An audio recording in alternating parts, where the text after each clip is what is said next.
Drama serial Bismil. Masuma का बुरा वक्त इस बार शुरू हो ही गया जब टीटी के सामने सारी की सारी हकीकत आ जाती है कि आजकल वो जूबी के साथ बहुत ज्यादा टाइम इन्वेस्ट कर रही है। उधर मदिया ने भी इस बार जूबी की माँ को बता ही दिया और रिहाम को भी सब कुछ पता चल ही जाता है। ड्रामा सीरियल बिस्मिल का आखिरकार इख्तिताम होने जा रहा है। आने वाली सेकंड लास्ट एपिसोड में आप सभी दोस्त देखेंगे। फैसला तो इस बार मासूमा ने कर ही लिया कि वो जूबी के साथ वक्त स्पेंड करेगी। हर घर को तबाह करने का उसका शौक ही है। शुरू से लेकर आज तक तो टीटी के पीछे पड़ी थी, रिहाम को तबाह कर दिया और मूसा को भी इस दुनिया से भिजवा ही दिया। आज वो जूबी के पीछे पड़ चुकी है ताकि मदिया भी तड़पे। मासूमा इस बार जूबी के साथ अच्छे तरीके से पहुंच जाती है होटल में, क्योंकि गाड़ी भी उसे ही चलाने देती है। होटल में जैसे ही पहुंचते हैं तो यहाँ पर ऊपर से मदिया भी आ जाती है। वो दोनों एक दूसरे के पास बैठे होते हैं। ये बात मदिया से बिल्कुल भी बर्दाश्त नहीं होती। यहाँ पर मासूमा सब कुछ इस बार जूबी के साथ शेयर कर देती है। कहती है कि यहाँ पर टीटी आजकल मेरे साथ बिल्कुल भी अच्छा बिहेव नहीं कर रहा। मुझे तो समझ नहीं आ रही कि इसमें मेरा कसूर क्या है, मुझसे क्या चाहते हैं, वो क्यों कर रहे हैं ऐसे मेरे साथ। जूबी कहता है कि सबसे पहले तो तुम्हें अपने पाँव मजबूत करने चाहिए ताकि तुम कमजोर मत पड़ो। यहाँ पर सब कुछ हत्या लो। यहाँ पर उन दोनों ने जैसे खाना ऑर्डर किया होता है तो खाना खा रहे होते हैं। ऊपर से पहुंच जाती है मदिया। मदिया इस बार चिल्ला पड़ती है मासूमा के ऊपर और ये बात बिल्कुल भी जूबी से भी बर्दाश्त नहीं होती कि वो मासूमा के ऊपर चिल्ला पड़ी है। मदिया कहती है कि तुम्हें ना बहुत मजा आता है ऐसी हरकतें करके, दूसरों के शोहर के ऊपर कब्जा करना, दूसरों के घरों के ऊपर डाका डालना, दूसरों की बीवी की बेबसी देखना। तुम्हारी हिम्मत कैसे हुई मेरे शोहर के साथ इस तरह होटल में बैठकर खाना खाने की। यहाँ पर मासूमा बोल पड़ती है, कहती है कि इसने जो कुछ भी कहा है इसे जितनी जल्दी हो सके इसे कहो कि ये मुझे सॉरी कहे। जूबी इस बार अपनी बीवी को कह ही देता, कहता है कि यहाँ पर हम मीटिंग के लिए आए थे, कुछ अपनी आपस में बातें करने के लिए, कुछ ऑफिस से हट कर थे, इसलिए तुम्हें सॉरी करना पड़ेगा। सॉरी करता माय फुट। यहाँ पर यही बात कहने के बाद मदिया यहाँ से चली जाती है। मदिया के चले जाने के बाद इस बार जूबी भी टूट कर रह जाता है कि उसकी नई नई शादी है, यहाँ पर कहीं मासूमा उसके साथ कहीं फ्रॉड ही ना कर दे। ये बात बिल्कुल भी उससे बर्दाश्त नहीं होती। दूसरी जानिब मासूमा इस बार घर में आ जाने के बाद सोचे में ही गुम है कि आजकल उसके साथ बिल्कुल भी टीटी बात भी नहीं कर रहा। उधर अपनी माँ के पास खड़ी होती है कि अपनी माँ को भी बता देती है। उसकी माँ कहती है कि साहिब का कोई पता नहीं कहता कि कोई नई वसीयत लिखते कि मेरी बीवी और मेरी होने वाली औलाद का मेरी जायदाद में एक भी ढेला नहीं होगा। ये बात सुनने के बाद यहाँ पर मासूमा परेशान हो जाती, कहती है कि ऐसा बिल्कुल भी नहीं हो सकता और मैं ऐसा कभी भी होने नहीं दूंगी। मैं साहिब को मना कर रखूंगी, उनके करीब करीब रहूंगी। दूसरी जानिब ऑफिस में इस बार एक बहुत बड़ा काम होने जा रहा है, जहां पर सारी की सारी फाइल्स के ऊपर साइन भी करवा लिए जाते हैं मासूमा, और सारे के सारे एम्प्लॉय मिलकर इस बार मासूमा को खाली करने वाले हैं, क्योंकि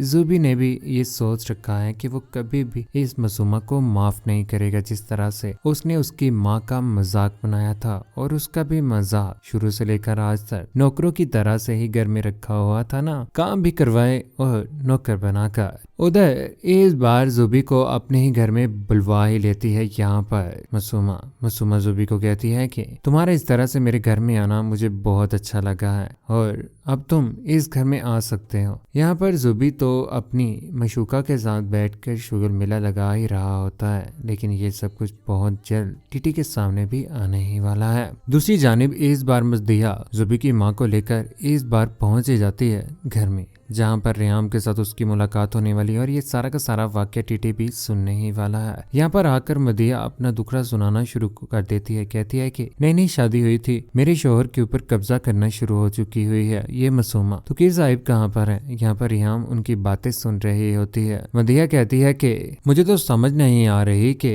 वो मेरे शोहर को बड़े ही दीदा दलेरी के साथ मेरे ही सामने अपने इशारों के ऊपर नचाती है। यहाँ पर रिहाम बोल पड़ती है, कहती है कि गली गली में चर्चे हैं उसकी वारदातों के। एक मर्द को हवास पागता करना उसका दाएं हाथ का खेल है, चाहे वो शादी को 25 साल ही क्यों ना हो गए हो। अपना दुखड़ा भी यहाँ पर रख ही देती है। किया तो मासूमा ने भी है गलत ही, दूसरों के शोहर के ऊपर कब्जा करना और उनकी सिर्फ और सिर्फ पैसे की खातिर। इस बार कभी भी मासूमा बचने वाली नहीं है। दूसरी जानिब इस बार रेहाम अकेली लॉन में बैठी हुई परेशान होती है कि उसके पास पहुंच ही जाता है टीटी। टीटी पास आकर उसे समझाने की कोशिश करता है, कहता है कि रेहाम जो कुछ भी हो चुका हुआ है उस चीज की मैं तुमसे माफी मांगने के लिए तैयार हूँ। लेकिन यहाँ पर रेहाम जो सोचों में ही गुम है अपने बेटे मूसा की। मूसा को याद कर रही है और सोच रही है कि आज टीटी तुम बहुत अच्छे हो, बहुत अच्छे बनने की कोशिश भी कर रहे हो, लेकिन आज हमारे हाथ क्या है? हमारे हाथ तो कुछ भी नहीं है ना। मूसा जा चुका है। मूसा की शादी वाले दिन तुमने उसके साथ इतना बड़ा धोखा किया, मैं तुम्हें कभी भी माफ नहीं करूंगी। टीटी को तो इस बार रेहाम की जानिब से माफी मिल ही जाएगी, लेकिन होगा तो सिर्फ और सिर्फ इस मासूमा के साथ ही पूरा। मासूमा इस दुनिया में नहीं रहेगी क्योंकि मासूमा इस बार हॉस्पिटल में पहुंचने ही वाली है। जैसे ही हॉस्पिटल में पहुंचेगी, हॉस्पिटल में पहुंचने के बाद इस बार वो बच्चे की पैदाइश के बाद मरने वाली है। यही मासूमा जो लोगों के शौहर के ऊपर कब्जा किया करती थी, जब बच्चे की पैदाइश के बाद अल्लाह को प्यारी हो गई तो उसका यही बच्चा। मासूमा जैसी जालिम औरत इस दुनिया में कम ही पाई जाती हैं जो दूसरों के ऊपर कब्जा करते हैं। इस तरह की सोच रखने वाली ये मासूमा है ना, आज के दौर में अगर ऐसी औरतें कुछ माशरे में पाई जाएं तो वो तो तबाह बर्बाद करके रखती हैं सबको। मासूमा का इख्तिताम यूं ही होना है और वो बच्चा इस बार रेहाम के पास चला जाएगा। रेहाम के पास वो बच्चा चले जाने के बाद मूसा की कमी तो वो दूर नहीं करेगा, लेकिन इस बात का एहसास जरूर दिलाएगा कि ये वही निशानी है जो टीटी ने जिंदगी में एक ऐसी गलती की, अपने बेटे और अपनी बीवी की मर्जी के बगैर शादी करके उनके साथ बहुत बड़ा धोखा किया। ये सब कुछ वो सारी जिंदगी भुला तो नहीं पाएंगे,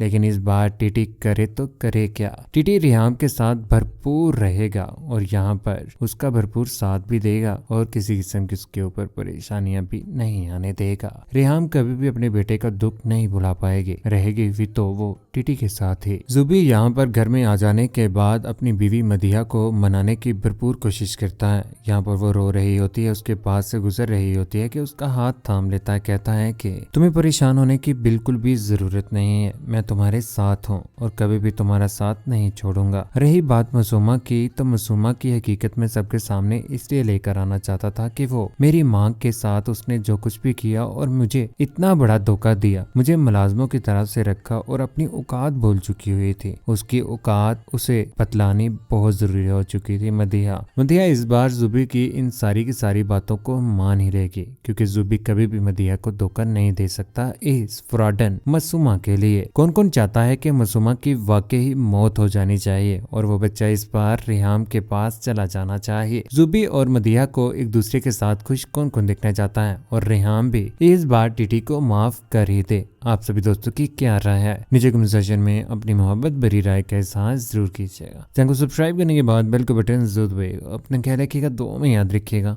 अल्लाह हाफिज।